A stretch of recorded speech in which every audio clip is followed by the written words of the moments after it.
This excerpt is from an address given at the cornerstone dedication ceremony for the monument standing to the left of the screen. The ignorant and the vicious had the supremacy politically, and were doing their utmost to humiliate and compel us to admit them as our equals socially.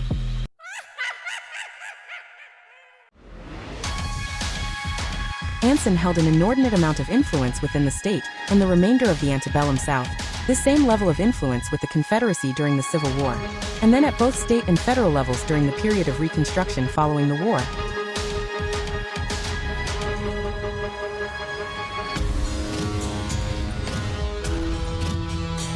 A physician by the name of George Bickley formed the KGC in 1854. Prominent members included Sam Houston and Richard Gatling, the inventor of the Gatling gun.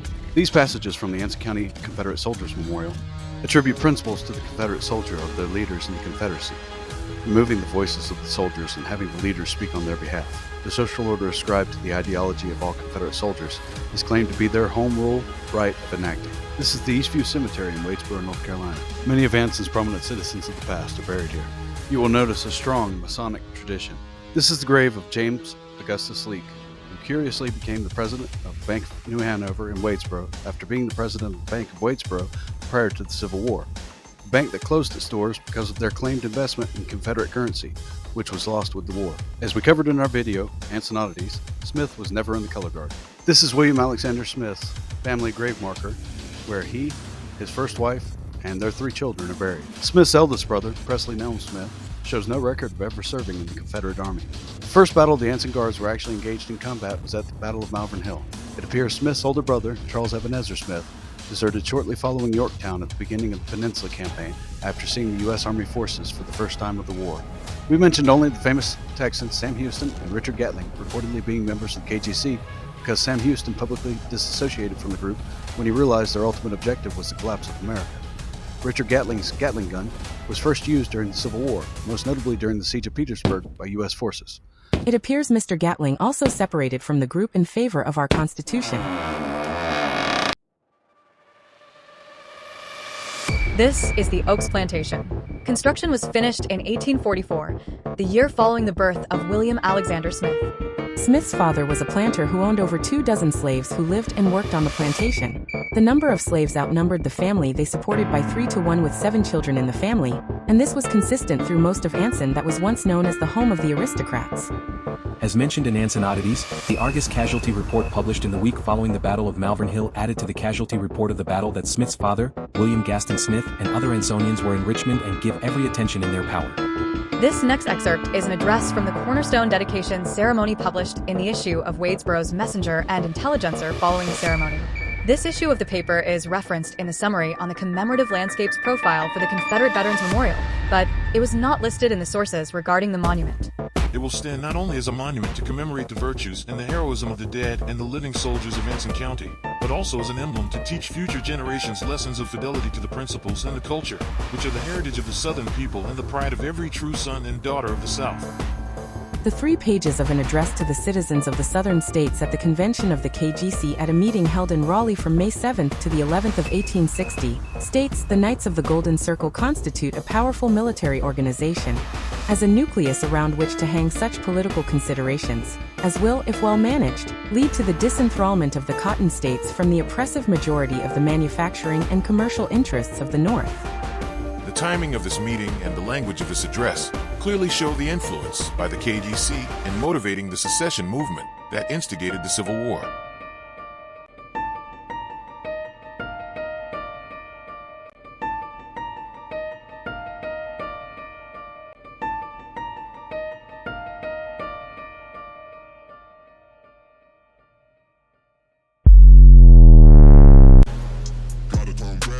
These men embraced the principles of their leaders.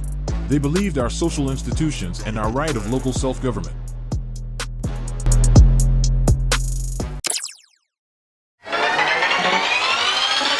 The Battle of Malvern Hill was a significant point in the Civil War, not only because it ended the 7 days battles and it was the end of McClellan's Peninsula campaign, but because the underlying message that was intended by the battle. The obviously doomed attack on the entrenched artillery position is said to have begun around 3 in the afternoon on July 1st, 1862. The U.S. Army artillery are said to have only ended their murderous fire once there was no more light to see. This would have been around 9 in the evening on July 1st. This means the Confederate advances uphill and across nearly 800 yards of open field would have continued for approximately 6 hours before the U.S. Army artillery gave up their devastating bombardment of advancing forces. The battle was a resounding victory for McClellan, and he heard the message loud and clear. Next will be an abbreviated recap of McClellan's Peninsula campaign from American Battlefield Trust. The link to the full video is below. McClellan uses more than 300 vessels to transfer his army to Fort Monroe, a Union citadel at the tip of Virginia's peninsula. The peninsula is formed by the York River to the north and the James River to the south. With more than 120,000 men just 70 miles from Richmond, McClellan is well positioned to wreak havoc on Virginia. The Confederates enjoy advantages at the outset. Heavy batteries at Gloucester Point, opposite Yorktown, close the York River to the U.S. Navy. To undermine these obstacles, McClellan lays siege to Yorktown and brings up his heavy guns. To protect his smaller force, Johnston retreats up the peninsulas. But a heavy fight at Williamsburg on May 5th slows the pursuit, allowing Johnston to fall back. To protect the city from the Union Navy, a fort springs up on Drury's Bluff. It is 90 feet above the water.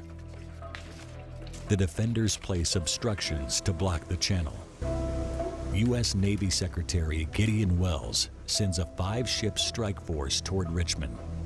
John Rodgers is in command, and his orders from Welles are to reach Richmond and blast the city into submission.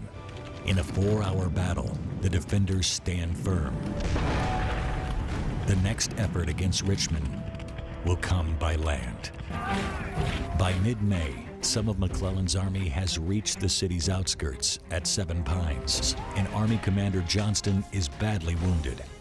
After 2 days and 11,000 casualties, the status quo prevails.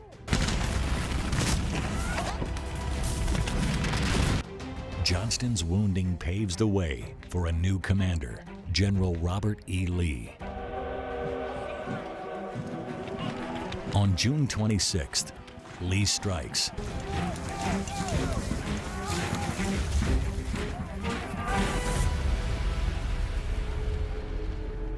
Despite the victory, McClellan sees no way to save his railroad. That night, he decides to retreat to the James River. But the 5th Corps moves into position near Gaines's Mill with its back to the Chickahominy River. 60,000 Confederates face 27,000 Federals with 6 hours of daylight remaining. Lee attacks across a 2-mile front. McClellan counters by sending Slocum's 6th Corps Division to the 5th Corps' aid. It is not enough. After some of the most savage fighting of the war, the Confederates finally smash through the line near sunset and win for Lee his first battlefield victory. Is that the Army will retreat to the James. The supply depot at Savage's Station is to be destroyed. The Army begins its march.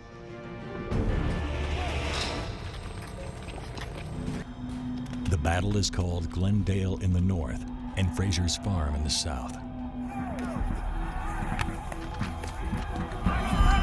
By the next morning, most of McClellan's army is on Malvern Hill, close to the James River. Navy warships offer protection, and the terrain is perfect for defense. The Union troops invite an attack. Lee obliges. The Confederate Army is shredded at Malvern Hill on July 1st. Botched staff work leads to piecemeal attacks. Union artillery is king of the field. Lee's army suffers more than 5,000 casualties and is soundly defeated in a battle it never should have fought. The Army of the Potomac marches away in the darkness, ending what would be known as the 7 Days Battles. McClellan finds safety at Harrison's Landing on the James River. President Lincoln visits the Army and instead decides to remove it from the landing in August. The 5-month-long Peninsula Campaign is the largest military operation in American history up to that time. The Confederates save Richmond and take the initiative. Within weeks, the war will move again to Manassas, and then There's much more that occurred during the Peninsula Campaign. We wanted to give you a brief rundown of the basics and the significance. Most of all, we want to provide you with the significance of Malvern Hill in the campaign. It was July 12, 1862, that Lincoln first expressed his desire to free the slaves, and it was 6 months to the day after Malvern Hill that Lincoln issued the Emancipation Proclamation. This was the first point of the Civil War that it was admittedly about slavery. Lincoln had previously avoided allowing the war to be perceived as about slavery because he didn't want to strengthen the Confederate resolve and make the war even more difficult. Malvern Hill was intended as a message to McClellan that the Confederacy would send every Southern man to his certain death for their cause. The thing is that the wealthy planters' sons were given word to stay in Richmond or away from the fighting without any punitive action, or they were given assignments that would not be engaged in combat. As we covered in the first video of this series, Anson Oddities, William Alexander Smith was not in the color guard, and from reading his book it can be seen that he likely was not present for the battle. From other statements of those with the Anson Guards, it is highly likely that he remained at Captain Epps' home in Richmond, whereas several of the Anson Guards stayed the weekend prior to the battle.